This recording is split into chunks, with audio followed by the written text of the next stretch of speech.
Former prisoner and inmate.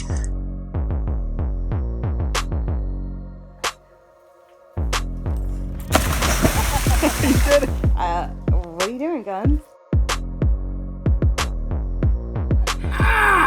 You bit the hell out of me. Wanna see you with your hands up. Going straight to the sky, let me see you put your hands up. Cause we do till we die and we on another level.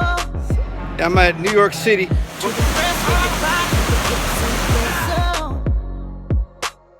Got a piece of the pie. Told you once, told you twice that we only got one life. On the way to achieve success after prison, and he's going to share his story with us right now. Diamond shine, best at night. You wear yours, I'll wear mine. Go dumb tonight.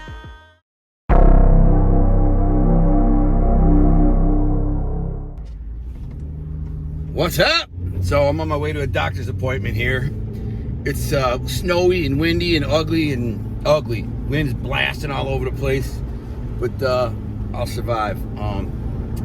Gotta go see my neurologist, my headache doctor, just to check up. No big deal. In my wife's car. I'm driving my wife's car because, well, A, it's cheaper on gas. Frankly, it drives nicer than my car. My Jeep is lifted and it's got limousine tint all the way around. Look at this snow squall. I can't see nothing. I gotta slow down. And so it's already bad enough because it's got limousine tint all the way around and you can't really see out of it. And then factor in there's a freaking blizzard. So I'm just gonna drive my wife's car. And it's cheaper on gas too. So, but I figured I would pick up where I left off on my last video. This guy behind me is probably gonna want to go around me because I drive slow as hell. I'm a slow driver and whatever. So where I left off, I said I got some time. I'm busy at home. I'm in the middle of writing this script, and I have like a deadline for the script. I just wrote the script for the sizzle reel, and then sent it on to Armando Sante. And I have a meeting with him tonight on Zoom, and then I go from there. Got to go to New York and a bunch of stuff. But anyways, I'm grinding, so I haven't had time to really record any videos and nothing like that. So I'm just, since I'm in the car, I said, what the hell? I hate driving though. I hate it. It's so scary. This wind is blasting. There's cars coming. It's like, I know it's a 4,000 pound car, so it's not like the wind's gonna blow me off the road, but it's scary. I'm scared. I don't even make fun of me. I don't care. I'm a scary driver. I'm scared. I just don't like driving. It's not my thing. They salted this area, so it's better here. So where I left off was when I got busted for steroids, right? So I figured I'll pick up from where I left off there. You know, it's funny. I think in the last video I said I called my girlfriend to come get me, but she didn't. My uncle came get me. I remember this very distinctly because I don't even know why. I think I called my grandparents' house. They knew I had been arrested from my dad. My dad had told them. And I didn't know who was going to come pick me up. I bonded out, but I needed a ride.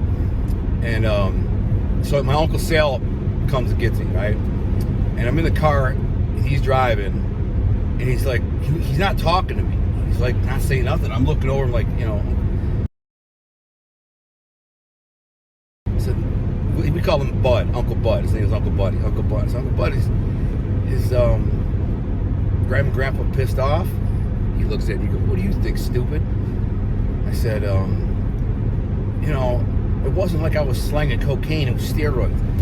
He said, it's still drugs. You know how we feel about selling drugs. Yeah, just trying to hustle, man, make a buck, you know, it's what I do. He kind of gives me a dirty look. He says, don't worry, Grandpa's gonna go see the judge. And I was like, what? He's like, don't worry, Grandpa will see the judge. Now, I ended up going to get this lawyer named Ken Kareem, like a Lebanese dude.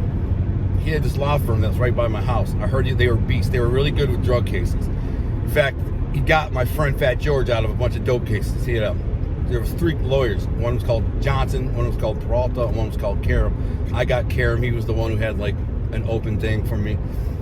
And I go and give him, I think I gave him like a $3,500 deposit. And he says, if we get past pre-trial, it's like another $5,000. If we go to trial, it's like another $10,000. I'm like, all right, whatever. So this is where it gets interesting because, I mean, this is bizarre and wild, really. So I get busted for the steroid case, and I'm selling mad weed. I got a crew of like freaking 6-7 guys selling weed for me. I'm pumping all over the local cities in the area of Roseville, East Detroit, Fraser. I got crews, like guys that are friends of mine that are selling weed for me, like Joe Winkler and Larry Klein and Casimos Bongiorno. Those guys were selling in Fraser. I'm not going to name the guys, and those guys are all in prison. Like one of them's dead. I'm not going to name the Roseville guys, but anyone who knows Roseville guys can kind of put it together. Joe Bolin was one of them. Mike Kane, these guys were part of my like extended crew.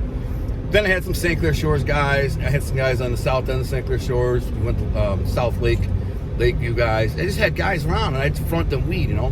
When I got busted, it's crazy because it's not like there, an announcement went out that I got busted. Nobody knew really quickly I got busted. But this is what happened. It's crazy because all in 1 week, first of all, I broke my beeper, which is a crazy story in itself.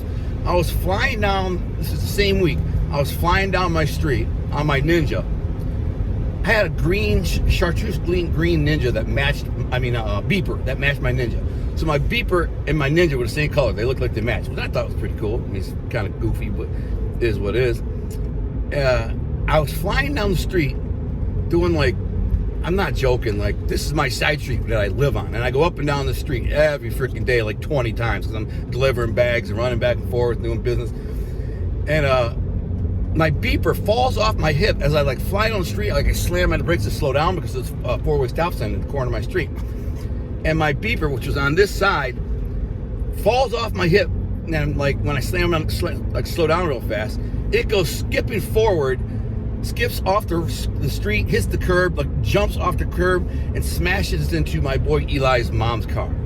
Eli's one of my guys selling weed. I don't think I even ever told him. And I kind of parked and go back and see if there's anything left, and it wasn't. It was just smashed. It was all busted into pieces. So I lost my beeper that day. And then the same week that I got busted, that happens, then my phone breaks. Turn the frost down. My phone, I had this cordless phone. My dad hated me on the phone, hated me. So finally this girl named Kelly Dodge, this really pretty girl who I was friends with, I talked her into buying me a cell phone, a cordless phone. So I could use it, I could go into my bedroom and kind of talk quietly so my dad wouldn't freak out. Because it drove him nuts to hear me talking on the phone after he goes to bed at 8 o'clock at night. He'd leave his door cracked open because he had to know what was happening in the house. But rather than shut his door like a normal person so he wouldn't hear me, he'd leave it cracked open. Then he'd freak out. And one day, I kept saying he's going to smash the phone. Then one day, he loses it. He comes out there, takes the phone, yanks it out of the wall, smashes it in the back, and opens the back door and smashes it into pieces. So I don't even got a phone. So I talked this girl into getting me a phone, a cordless phone. We went to the flea market, Gibraltar. She buys me this phone. She actually bought me a jacket too, nice leather jacket. But anyways, that's a whole nother story. I wasn't dating her, but she kind of liked me. And I had hooked her up with my friend Mario, then they broke up. Anyways, so my dad does it again. No, he doesn't do it again, excuse me. The phone breaks, it doesn't ring in. So you can call out on the phone, but you can't, like when people call, the ringer doesn't work. So now all these people are trying to call me and get in touch with me for bags of weed and dope and all this stuff. And I'm not hearing the phone ringing. They tried paging me, but I busted my pager. And this is the same week that I get busted for the steroids. So basically, I'm literally shut out of business.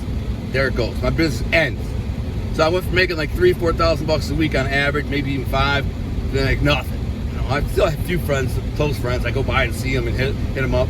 But you know, I was scary too because I knew the cops were following me at this point. They thought they were on me. So, and they were to a degree. They were following me. I could get into like one time around the same time, I was doing bodybuilding shows. This is exactly when this happened. So I stayed out on bond for 18 months fighting this case, this steroid case, right? And I was 19 years old and I was doing bodybuilding shows. And I used to do cardio before I go to bed at night. So I would have my boys, like we'd be out partying. I didn't drink really. So I say, drop me off 5 miles from my house. And they're like, what? It's 2 o'clock in the morning. Drop me off 5 miles from now. I'm all dressed up. I'm like, yeah, I'm going to walk home. Get some cardio in. And they let me off and I drive. Then they drive by 10 minutes later, beep, flip me off. F you, and it was, it's kind of funny to them. One night, I'm walking and bus in front of me. One night I'm walking and I got headphones on. I think I was listening to LL Cool J, Walking with a Panther, to be honest with you. And I'm walking along down 13 Mile, which is the road that my school, the school I would have went to is on. And I just sensed that there's a car back there, like kind of pacing me. I turn around and there's a freaking cop. Got no lights on. And he's doing like 10 miles an hour, or not even, he's doing 5. He's going the same speed I'm walking. And I turn around and then I stop. And I look at him like, what's up? And they just drive by and look at me, nod. I'm like, what the frick these guys want? It's weird, but I'm paranoid, because I'm out on bond for the steroids. I'm still selling drugs. So then when I come home down my street, I hit Harper to come to my house on Euclid. I'm walking down the street. It's like late summer, so all the trees are, blocking out the street lights. It's real dark. As I'm walking along, I get to about 10 houses from my house, not even, probably 6, 7, 8 houses from my house, and I see a cop parked there. Freaking weird. Now I did know there was a cop who lived down there somewhere, but it was closer to me where he lived, so I didn't know what the hell this cop's doing there. Maybe he had a call, domestic violence, I don't know, something. So as I'm walking by, in the shadows, they can't see me coming. I'm coming down the sidewalk in the shadows. As I walk by, I see there's a cop sitting all low in the car. He's all low, sitting way the frick down. This is funny. Crazy story. And so, I'm such a douchebag. So he sees me, he kind of like acts like he doesn't see me. So I keep walking. Now I'm freaking out. My Ninja is parked on the sidewalk in front of my house, which I know you can get a ticket for. You can get a ticket for leaving your motorcycle on the sidewalk.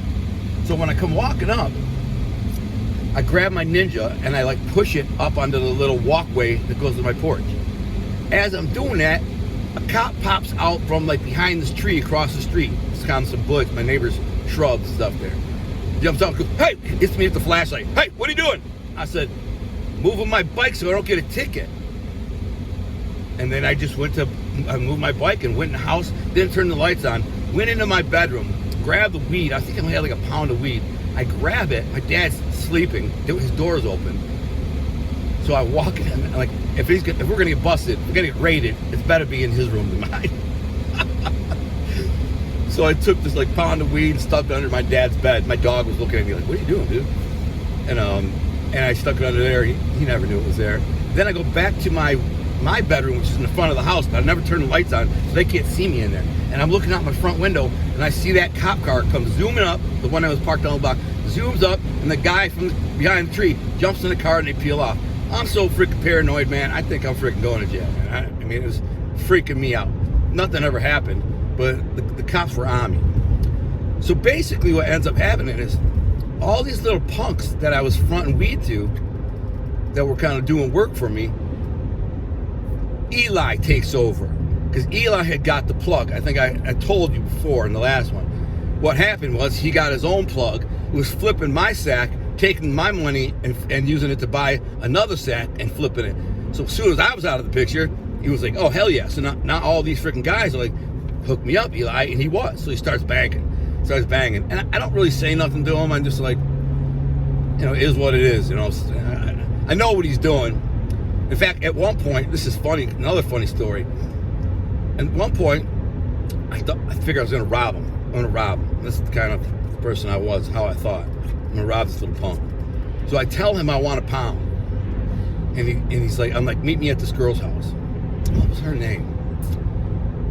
It wasn't his girlfriend, Sharon's, but it was Sharon's friend. I had him meet me there, and some of his little crew were there. And dude, this little mother effer was so nervous and scared when I walked in there.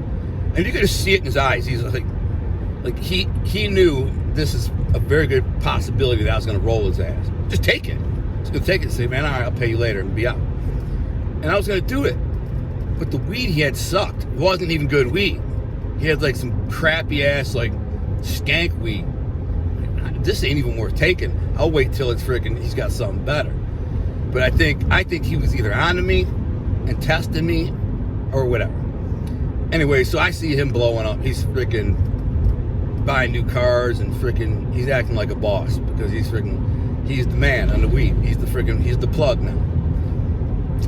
So I fight the case for 18 months. While I'm fighting that case, I got busted with some pipe bombs. And I've talked about that before. I was with my Uncle Pete, who, I'm not going to say the name of the club or the guy who paid me, but I went to this club, big place, mob guy, owns a lot of clubs, owns a lot of stuff.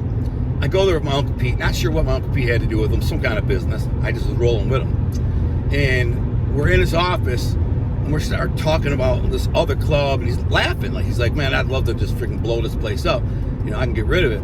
And like blow it up, put him out of business, send him a message, what he said, send him a message. So my Uncle Pete says, Alonzo, your dad's got gunpowder, right? You can make a bomb. I said, yeah, no problem. The guy's like, yeah.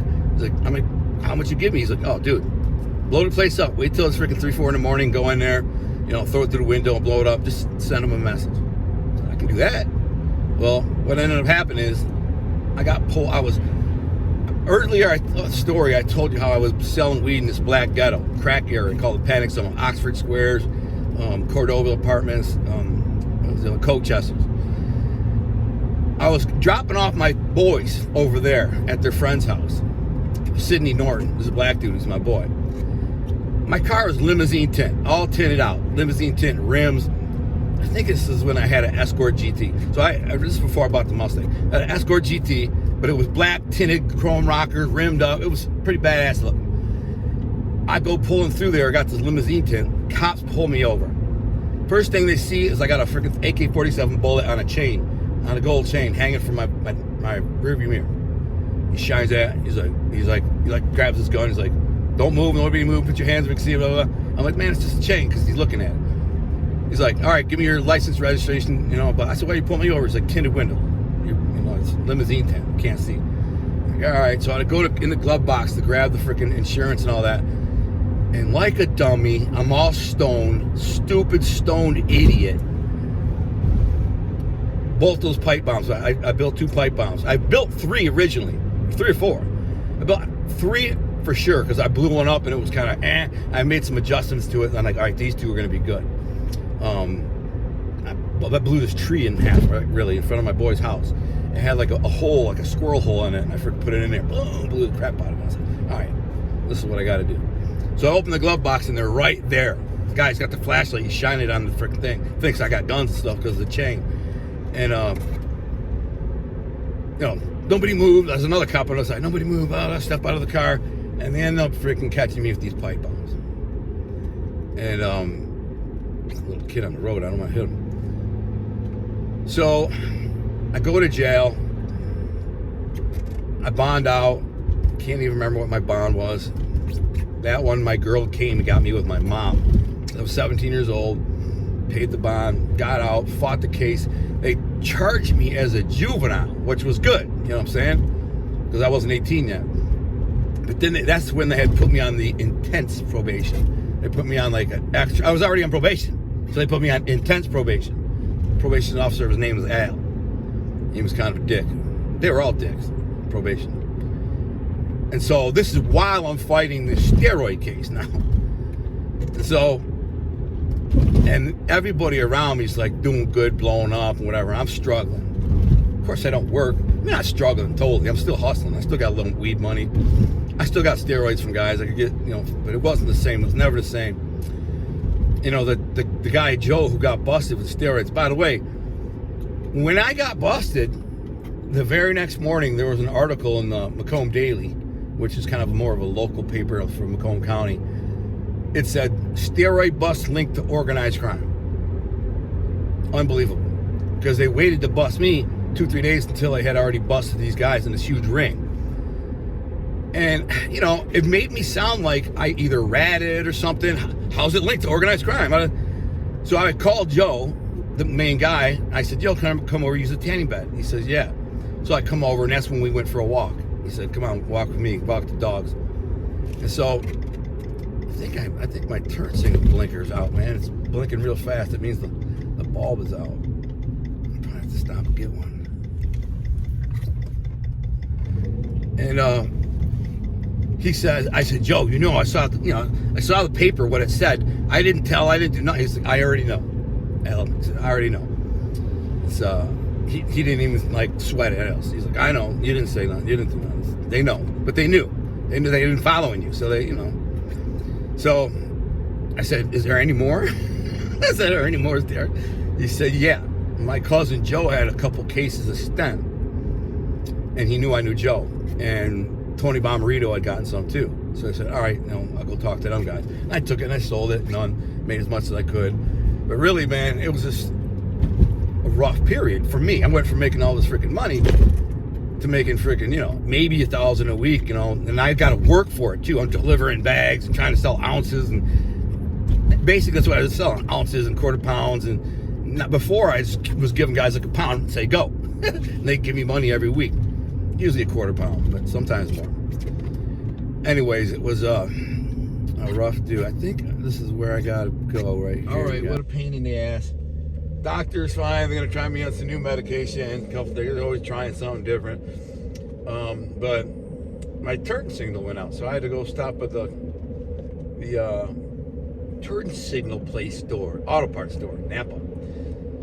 This particular car, I don't know why, but about every 2 years, that one turn signal goes out, and I gotta buy a new one. So I'm not sure why. Maybe it's got some moisture to get in there. Not sure, but I'm the man of the house, so I gotta do it. It's freezing cold. It's literally like 10 degrees. I'm gonna be out there pulling the whole thing apart. I don't know why they don't make it easier. Why don't they make it easier? Like you can pop the thing off, you can reach in there, boom. No, you gotta take the whole freaking mounted thing out of there. Drives me nuts. That's why I hate mechanical stuff. Anyways, where was I? Where did I leave off? So, my bust. So anyways, back to where I was.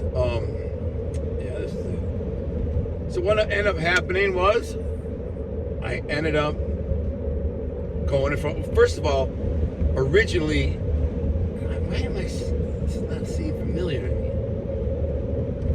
Originally, I was in front of this one judge, speeding too. Jeez, Pete.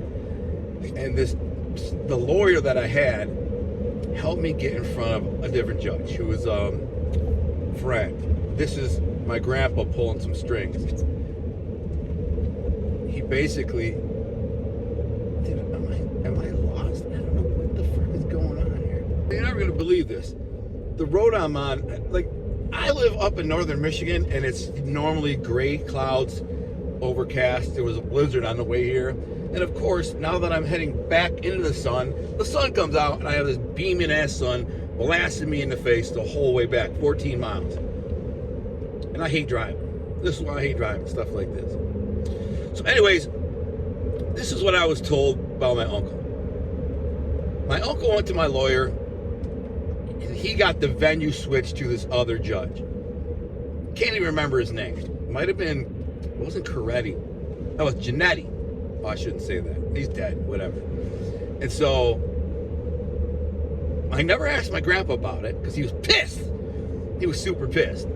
But I asked my uncle, what did grandpa do? And he said, I remember him saying he's going to have lunch with the judge. I looked at him like, what do you mean going to have lunch with the judge? Going to have lunch with the judge? Why? And he looks at me like, really stupid. And then I got it.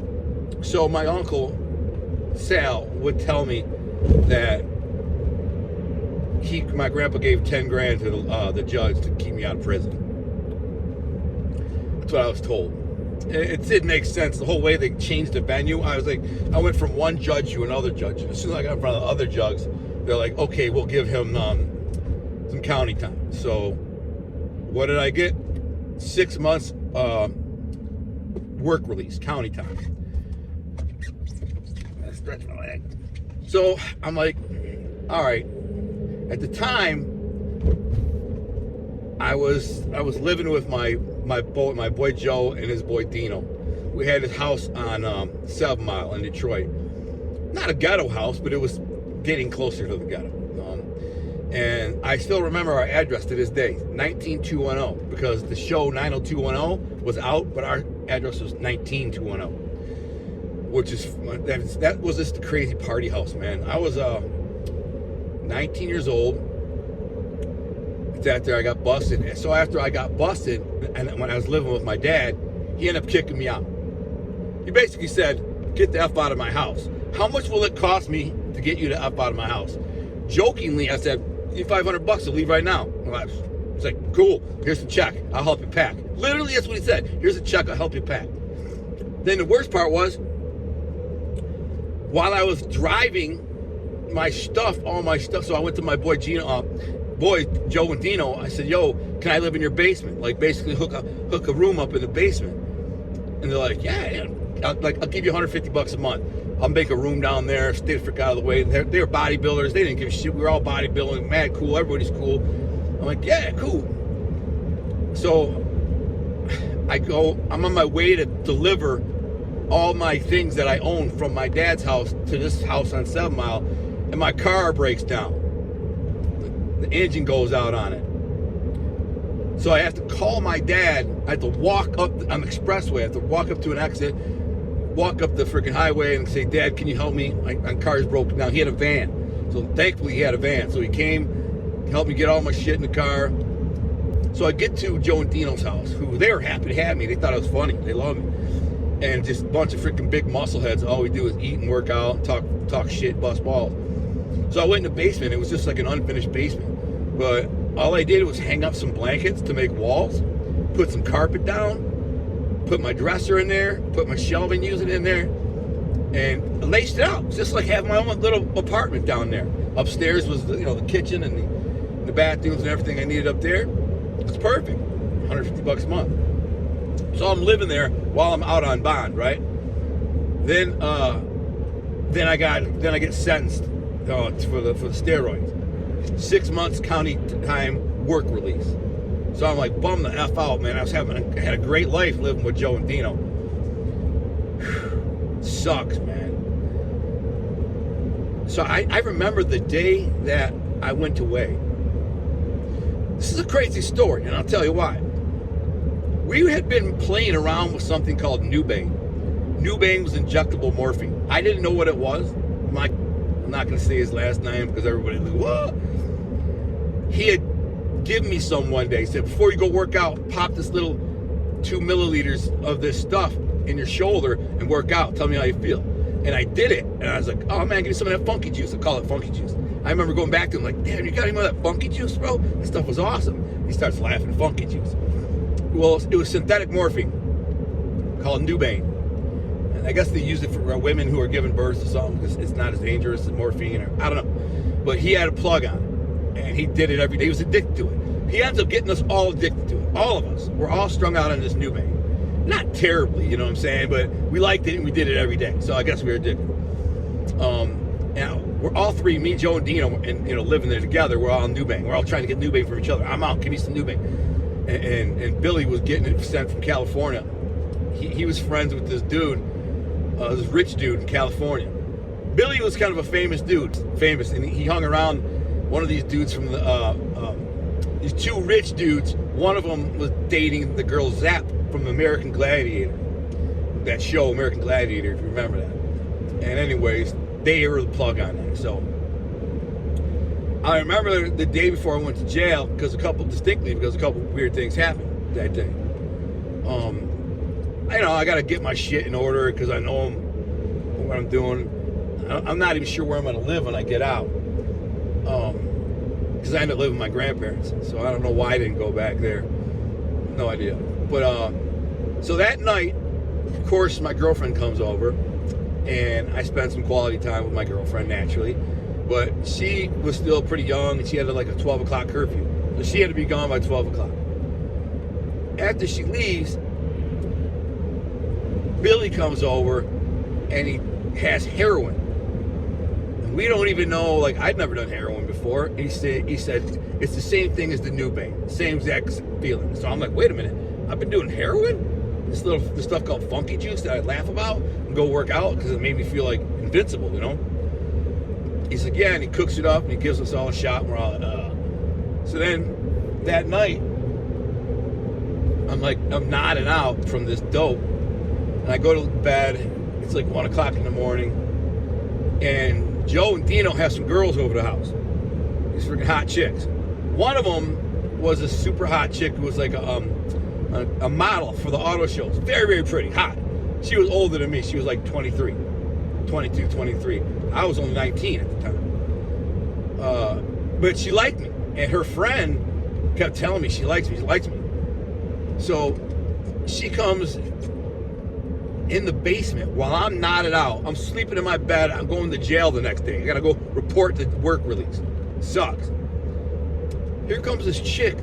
She's on the cordless phone talking. And I'm deep in this heroin trance, nodded out in my bed. I'm naked. By the way, I'm totally naked.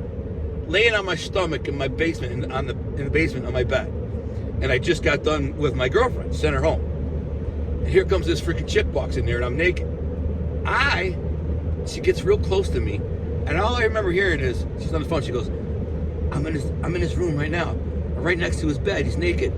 And I jump up and freak the F out, grab this chick by the throat, and before I can stop myself, I throw her against the wall.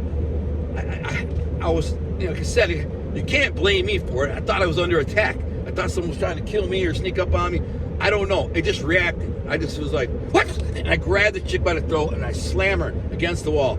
I slam her so hard against the wall, she fractures her elbow. She's screaming, you freaking asshole. Well, you're such a freaking asshole. Why would you do that? I was like, sorry, I didn't mean it. I'm sorry, you freaked me out. I'm sorry. She thinks like I did that on purpose. But I didn't do it on purpose. I did it like reactionary. I had no intention of hurting this poor girl. She's beautiful. I wanted to bone her. But had I not freaked out, I probably could have boned her.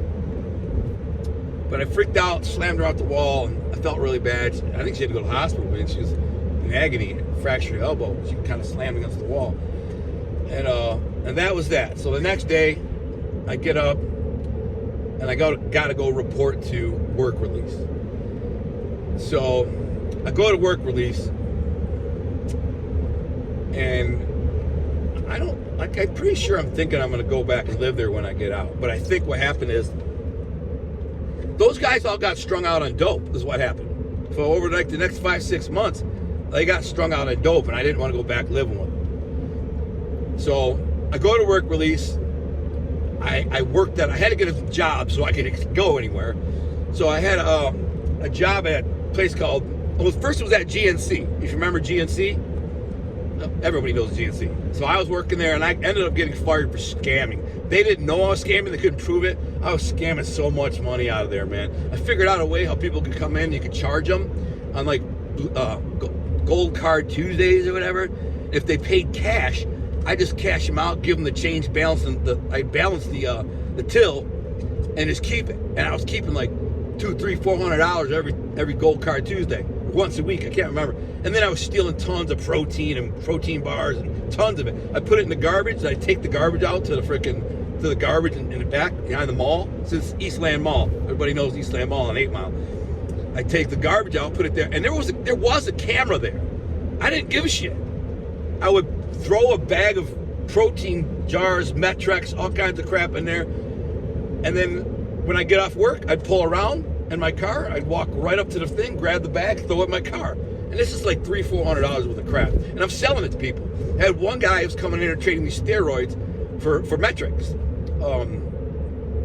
I couldn't believe it. He was giving me a bottle of test, which is $150, for every case of Metrex. I'm like, it's easy. So I'd give him 3-4 cases all the time. He'd come in, like, he didn't carry. He must have had a lot of steroids. But he didn't carry. He's like, here you go, here you go. And I was just scamming this place. Eventually, loss prevention came in. I didn't even know what loss prevention. I'm like, who's this guy? To my boss. She was kind of a bitch. Who's this guy? He's asking around, asking stuff about me. Blah, blah. He's like, this is loss prevention. And I'm like, oh shit. And I'm looking at the cameras, and I'm looking at, dude, if there was a camera, there was like this alarm thing above the gate. You pulled the gate down in the mall, And I was like, man, if that's a camera in there, I'm burnt, because I've been freaking scamming. And so that's the kind of scumbag I was. I mean, that's all I did was figure out an angle, a scam, and hustle. But I got fired. They let me go. She said, oh, we got to let you go, or we're over. We have too many employees, and you're last on the totem pole, so you got to go. I know it was because I was scamming. No big deal. Whatever. So I went across the mall. There's a place called Vitamin Warehouse. Oh, excuse me. Vital Foods. Sorry. Vital Foods was the name. Went in there. Will you hire me? They said, yeah. They hired me on the spot. And that was where I was working when I was in the county jail. Both of those when I was in county jail. I think I just started at Vitamin Warehouse, or wherever the hell, Vital Foods. So I get my schedule every week, and I leave. I go. So I'm there a couple of weeks, right? First thing that happens that I get busted doing is I doctor out my schedule. I'm just trying to get laid, so I want to make my schedule, because they don't call every day to verify you're there. They just don't. They call randomly, but they call like, you know, once a week, twice a week to check on you. I figure I could slip in a day where I could just leave and go hang out with my girl at my house, you know, where I was living with Dino and Joe, and I could go get some sexy time in and have a free day, you know, and then go back to the jail. And, you know, go back to jail, you're in the jail. There's a work release, like, ward, but it's jail. There's bars, it's a table, it's like there's like 6-man cells, 6 or 8-man cells, and you're just in jail. Same thing as, you know, there's not even a TV, man. You read books, you're in jail. It's the same thing. You just leave, go to work, and you come back. So I doctor up my schedule so I can get laid, and because I was tired of doing it in the car. So they call that day. They call and I'm not there. So when I get back to the jail, they're like, you know, where were you? We're supposed to be at work. You weren't there. They said you didn't work that day. They called, said, you know. I said, no, I thought I had to work that day. So when I got there, and they said, no, you're off today. I said, oh, so why didn't you come back in? I said, I don't know, I didn't come back in, whatever, so what? I said, that's your warning number 1. You don't get any more. No more warnings. I said, yeah, I screwed up the schedule. I don't know, I messed it up. They knew I was lying. They gave me a chance. On the week 3, like I said, we're in jail, and they bring us our food, just like in jail. They bring you your tray. They have a cart that comes around, and they have these trays of horrible food, and they hand you the food, and you go sit at the desk, at the table. It's just a big metal table. The sun, man. Big metal table. There's 2 of them in the middle of this like 8-man cell, and we just sit down and you eat. What the frick? It's a deer crossing the road right there. What the frick? I thought it was a dog. I'm like, what the frick? It's this deer. So I'm sitting there, and there's this new dude, man. It's a black dude, bald head, kind of stocky, but older. He's probably like 35 years old, which to me was an old man. No, I was 19 years old. He was kind of a bully. He was a dick. He was a bully. He was always talking shit to everybody and acting tough. And he was in work release too. But he was just one of those douchebags. I remember him because he had like these birthmarks on his head. He had these weird birthmarks on his head. And at the time, there was some show, I think it was called V for Victory. And there was these aliens. And these aliens had these like splotches on their head. And that's what he reminded me of, this aliens. I think I said it to him like, damn, V for Victory, bro. He got all mad. One day, I'm sitting there. He sits down next to me, or across from me on the table. He goes, hey, what's up, man? Let me get that cookie. Says it all tough like. Ignore him. I'm like, nah, man, I'm eating my cookie, bro. He said, let me get that cookie. I said, nah, man. This mother effer reaches over the table, grabs my cookie off his tray, puts it on his tray. I don't hesitate. I just jump straight up over the table, wham, punch him in the face, start swinging. Boom, boom, boom. We start banging out in the middle of the cell. I get him. You don't even get a punch in. I'm on top of him, just swinging on him. Bang, bang, bang. The cops, the police officer desk was basically across the hall. It was just down a little bit. So if you across the hall and down about 10 feet was the officer's desk. I didn't even know if a cop was there. I didn't even know. I didn't care. I just reacted. I said, F this mother effer. You ain't gonna bring this Debo me. So I walloped him. You know, I don't even think I made him bleed really. But I got him. I pounded him. Hit him 5, 6, 8 times, good in the face. Everyone's like, hell yeah. Then the cops come in, they grab me, they cuff me, and they say, that's it, you're going upstairs to the main jail. You're out. You're out of the work release program. and my car was in the parking lot. And I remember being up in the tower on like, you know, floor whatever it was. I think I was on 10, 11. And I remember looking out the back window going, there's my car right there. Anyways, I remember showing guys, there's my car in the parking lot just sitting there. So eventually I had to call someone to come get it. You know what I did with that car? Oh man, I remember what I did with that car. Now I remember. It was a Caprice. It was a Caprice, like a square body Caprice. Kind of pimped out. And I traded a guy, I don't know why, I traded a guy something for the Caprice. And anyways, one of the guys in the work release program, I let him use the car. I was able to get word to him. He's like, can I use your car? And I'm like, yeah. And he ended up getting it impounded, and I never saw it again. It wasn't like that. It was only worth a couple $1,000. But I was like, what a freaking douchebag, bro. Get my car to impound. He didn't. So I'm up in the tower now for the next 5 months, right? And, well, not really. I was there only 3 months and 3 weeks total. But this is where something really interesting happens while I'm up there. I've told the story about my faith. This is the time this thing happened with my faith. I was sitting in the day room playing cards. I think I was running a dice game. Might have been playing poker, house of poker. And I look on the floor, and there's a little daily devotional on the floor called Daily Bread. I end up picking that thing up, thinking, I don't know why I picked it up, to be perfectly honest. No idea. Something made me pick it up. I wasn't playing at the time, so I'm just kind of sitting there doing nothing. And I said, what is that? And I pick it up, and I read it. And it literally spoke to my heart. It literally said, whatever it said something to my heart. I'm not sure what it said, but it just said, read. So there's like a daily devotional and a daily prayer and a Bible verse. So I read this, and I just remember going, wow, dude, like it's crazy to feel like it's talking to me. Like maybe I think I really wanted to beat somebody's ass in there, and it said something like, listen, sometimes you just got to be patient and, you know, and let things go. Otherwise, the outcome could be worse than blah, blah, blah, blah. And I was like, oh, yeah, hell yeah. And I was going to beat this mother effer's ass. Instead, I read this thing, and it helped me. So I started reading it every day in my cell. I took it in my cell at a single-man cell, which is pretty cool. You don't get a lot of those. Only like 5 single-man cells on the whole rock. I got lucky and got one. My boy, Joe Winkler, shout out to Joe Winkler. He'll probably watch this. He fought some black dude in there. He came into my cell and freaking beat some black dude's ass. An older guy thought he was tough. Freaking Joe's like, come on in here, mother effer. He's like, he comes in there acting tough. Joe beat his ass. I actually had to stop Joe from beating his ass anymore. It was like, enough. Now get the hell out of my cell. But I'd read this Daily Bread every day, and I swear it was talking to my soul. It was really relevant to my life, or whatever, and it made perfect sense. And I'm not sure how or why, but at this point in my life, I knew God was real. Damn it, see, freaking sun always jacks me up. I knew this thing was real. God was real. I'm not sure what, how, when, why. I didn't know Jesus. I didn't know any of this stuff, but I knew God was real because this thing was talking to my soul. And I was like, wow. So I'm reading it every night before I go to bed. And I have my girlfriend pay a lawyer $500 to try to get me a time cut, which you never get them, but once in a while a judge can be cool and be like, you know, here's the time cut. So I had her pay the lawyer $500 to see if I get a time cut. It was going to be where I get out 34 days early. My sister wrote a letter to the judge. My grandparents were going to show up and, you know, say I could come live with them, and that I'm a good kid. I'd just been misled, blah, blah, blah. And so I'm reading this thing every day, and then I come up to the point where it's time for my court date.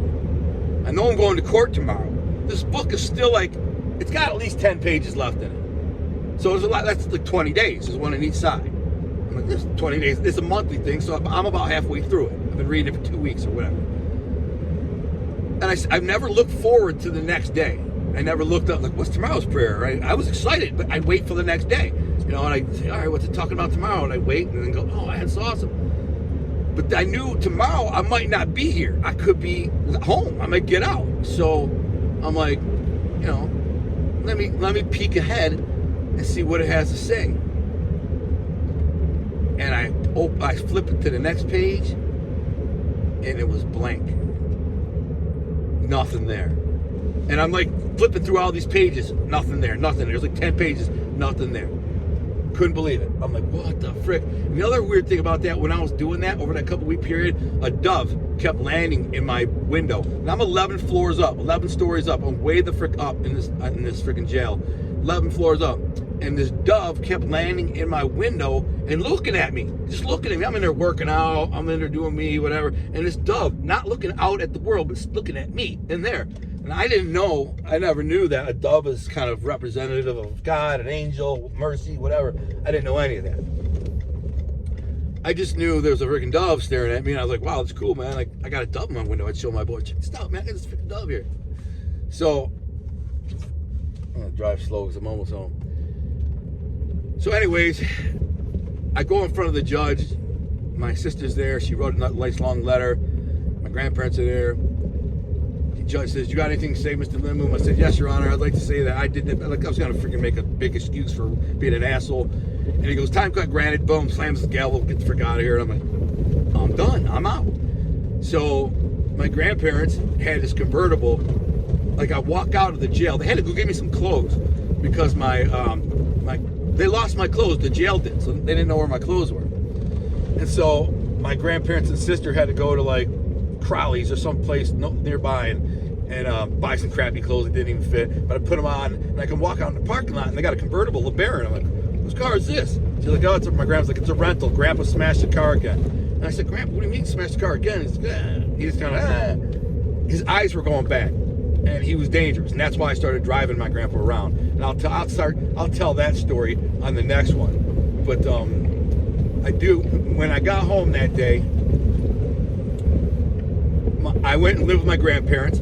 I guess all my shit had already been moved to my grandparents' house. My Ninja was in my grandparents' backyard. I think I went and put it there before I went to jail. I'm like, here, and put my Ninja in there in the garage. And so that day, obviously I had one thing on my mind, my girlfriend. So when I got out of jail, I went home, changed into some decent clothes. I was all pasty and pale. I'm used to being tan and ripped up, Jersey Shore. Man, I was breaking out. I looked like I was a mess. I looked a mess compared to how I normally was. I didn't care. I jumped on my Ninja. The battery was dead, so I had push started. I got to push start my Ninja. And I go to my girlfriend's school, and I walk into her school, and everybody knows I'm in jail. Everybody knows. It used to be my school. I went there. It was an adult ed school. So I had gone there and everybody knew me. I got kicked out of it twice. I finally got expelled permanently from the place. My principal was cool. Her name was Miss Coon. She loved me, but she said you can't bring drugs to school. So she knew I was under. And I punched a guy right in the face in front of her. He owed me money for drugs. So she says, you gotta go. I can't have you in school. But she liked me. So I go walking in that day after I got out of jail. I've been out an hour. And I'm walking down the hall, and there's only like freaking 6 classrooms down this one hallway. It's adult ed. And I like poke my head in there and see a couple people I know. I'm like, yo, what's up? Where's Ramona? And they're like, oh, she's in Miss Isabel's class. It wasn't Isabel, though. It was a different teacher. I can't think of her name. She's like, but the chick that was, what was her name? Anyway, she was across from Isabel. So everyone's like going, Al, is that you, Al? Everybody's poking their out. Everyone's looking, no way, Al, you're home? I'm like, yeah, man, I got out early. Da, da, da. And I walk in my girl's room, my classroom, and she's like in the middle of a test. And the teacher looks up and he goes, Mr. Lindbloom, can I help you? My girlfriend turns around, oh, no way, I'm home, you know?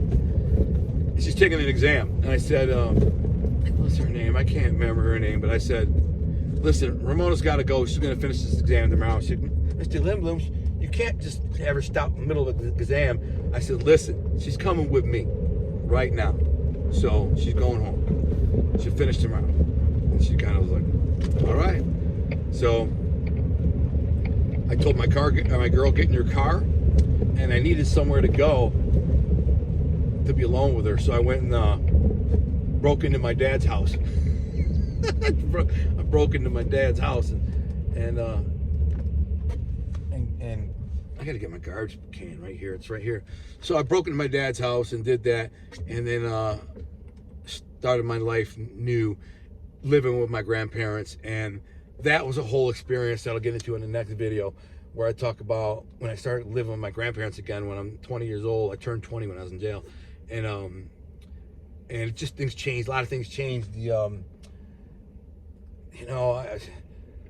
driving my grandpa around, meeting with all these old-time mafioso who are his boys, his buddies, his friends, since he's known him since his whole life, since he's 15 years old. He lived there. And I knew who some of them were mafioso. I knew some of them were like gangsters, but I didn't really know. I didn't know. And then I finally got to sit down with them, not at my house. Well, because the women were around. If they'd come over, talk to my grandpa, they'd either go in the back room talking Sicilian really quiet, or they just talk normal, but they're not talking street stuff, gangster stuff, whatever. But now my grandpa's bringing me to their businesses, and we're sitting down and playing penny poker, and they start going, Alonzo, how'd you like jail? How'd you like this? Yeah, I remember when I was in jail. I remember the time I did this. And I'm telling them a story, they tell me a story, and it just created like this bond. And I'll not a crazy bond, but a connection to where like, oh, this kid's one of us. So I'll tell more about that in another video. For now, I'm about to grab my garbage can before it blows away, try to make it through the snow, because I didn't plow my driveway. Former prisoner and inmate.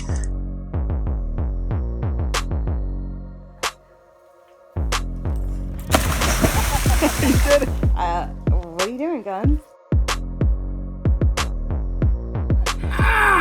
You bit the hell out of me. Wanna see you with your hands up. Going straight to the sky, let me see you put your hands up. Cause we do till we die and we on another level. I'm at New York City. To the first with your body, got a piece of the pie. Told you once, told you twice that we only got one life. On the way to achieve success after prison, he's going to share his story with us right now. Diamond shine, best at night.